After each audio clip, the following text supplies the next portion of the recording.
I just got off work and I snuck into the office next door to record this video about resetting your creator clock and finding the thrive and the survive. I don't know, it rhymed.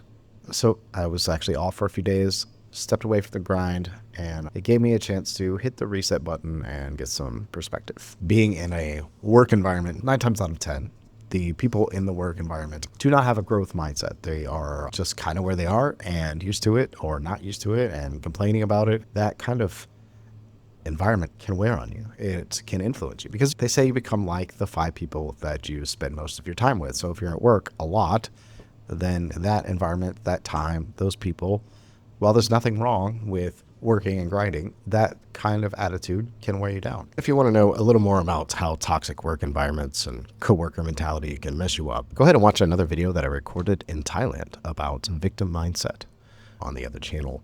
As resilient as we are and as positive as we want to be, certain people saying certain things to you, people saying certain things around you, it is possible to not let that influence you. It does, for most of us, influence us a little bit. So obviously I'm working again and I'm wrestling with making money as a creator. It just kind of makes me feel icky, making money as a creator, kind of like a used car salesman, which is ironic since my father was a used car salesman. So maybe there's some leftover baggage there, but let's just stop here. Okay, it could just be a joke, but it's not a joke. It's not a joke. Let's just do the therapy now, because you might be curious about my father's profession, and there's actually some things that are very beneficial about that. Like the actual fact that he put food on the table by selling cars is a feat in and of itself. It's pretty amazing when you really think about it, like how hard that he had to work in order for us to have food on the table. So while used car salesmen get a bad rep from, I guess, movies and television and maybe in general from their own thing, not every used car salesman is slimy. I remember buying a car, but it was the opposite of slimy. Like the guy literally almost said nothing, and all I wanted to do was buy the car from this guy. Like it's a very clever tactic, I guess, but it did not feel skeezy or slimy at all. Maybe that's a lesson in itself as well. Like maybe it's not about pushing, it's just about knowing that I have the car, I have the service, I have the thing that someone else can use. And here's the offer, presenting it, and then just letting it sit there. And then the right person will come along that wants that product or service that you offered. The same way that goes with buying a car from a non-pushy salesperson.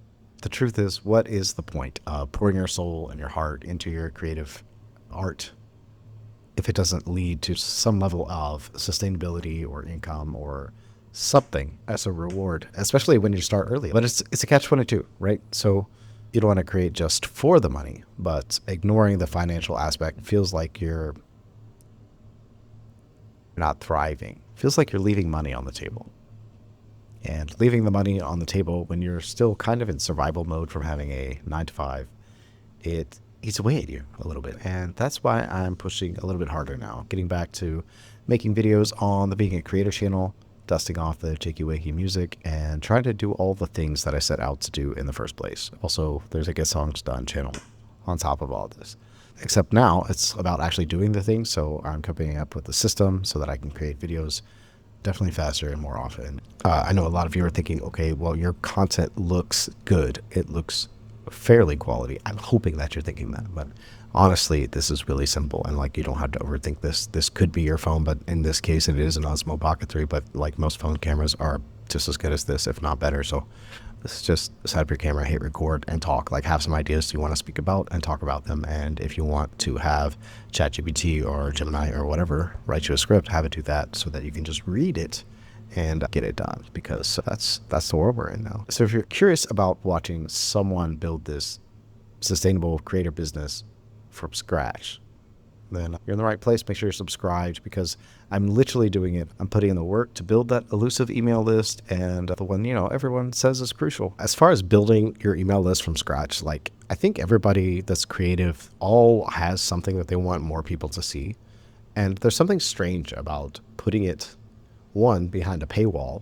When you start charging for things, people tend to want that thing more, which is really bizarre, even if it's just a small amount of money. So like if you sold some kind of digital product, then you could sell it for a few dollars, message on it or something like that. People will pay for that, but they wouldn't pay for it if you gave it to them for free, which is so weird.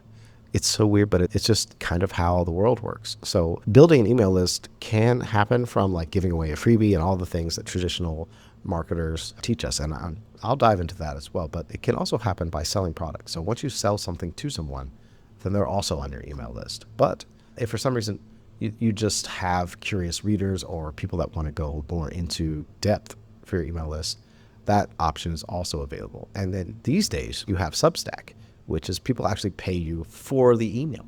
And I think that is a magical place to be in, because if I have 4,000 people or 2,000 people or 1,000 people paying $4 a month, that pays for most people's bills for the month. So if you can find 1,000 people that give you $4 a month for your insights and all those things, that would be great. Like I said, all this content is coming from that.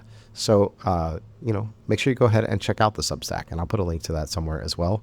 These videos are actually based on emails, which I know is kind of weird, but I'm kind of liking this workflow for me. And so I kind of want to share that as I go.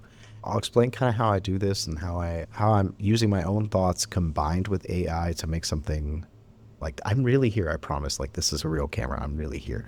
But like, I'm just saying how I use AI to solidify my own thoughts more than what I'm doing right now. And this whole thing, this being a creator channel and the newsletter, it's for those of us who've been stuck and we're in that frustrating cycle of creating something and being disappointed and giving up. I know all about the cycle a little too much. It's not even a delicate balance. It's a total train wreck. But I do believe there's a way to make this sustainable, a blueprint even. And speaking of blueprints, I'm working on something bigger, a sustainable creator blueprint. It's making videos and then making digital products and helping people in the way that you know how to help them. And sometimes it's business related, sometimes it's creator related, and sometimes it's just a song.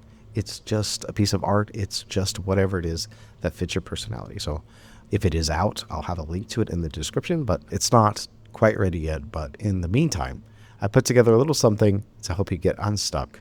3 days to getting unstuck. I didn't come up with a clever name. I probably should have. If you have a better idea for the name, let me know in the comments. But it's a super affordable, like, little email course that's full of action-packed steps to help you get unstuck. And I say action-packed, but like, it's like just doing like the tiniest things that will help you to get unstuck, especially if like you always have this idea, or like you like can't even hit the post button. Like, you want to take a photo, you can't post it. You want to write a tweet, you can't tweet it. It's the things to help you like just get started. But if also you're in a lull, like a creative lull moment, is also can help you get back on track, because I literally went through my own 3 days to getting unstuck, and now here I am making these videos. So whether you're a musician, a writer, a video maker, or whatever, an actual artist, doing these like little miniature steps can help you to get unstuck. And it's also a small way for you to support my journey and make a commitment to yourself to break free from that stuck feeling, because that's the core problem. The feeling of being stuck, the flip-flopping, the difficulty of staying on the content treadmill instead of the 9-to-5 treadmill. Or some of us are doing both. Surviving versus thriving, and flip-flopping between the two. Sometimes you feel like you're like doing all the things that you feel like you're supposed to do to thrive. And then sometimes, life, sometimes it pulls the rug out, and then sometimes you got to make a living somehow, so I'm curious if you've ever had a situation where like you had a job and then you got fired, or something else happened in your life, a medical emergency, any of these kinds of things, like they can really mess you up. And if you have something like that, or maybe it's not even that big of a deal, like what's a smaller one that you guys have had that flip-flops you? You find yourself flip-flopping between thriving and surviving. Just make sure you also, YouTube recommends a video up there or here, I don't know, somewhere. If any of this resonates, make sure you're following along. Subscribe if you're subscribed, and there might be a video on how I'm using AI in my workflow, and we'll see you in the next one.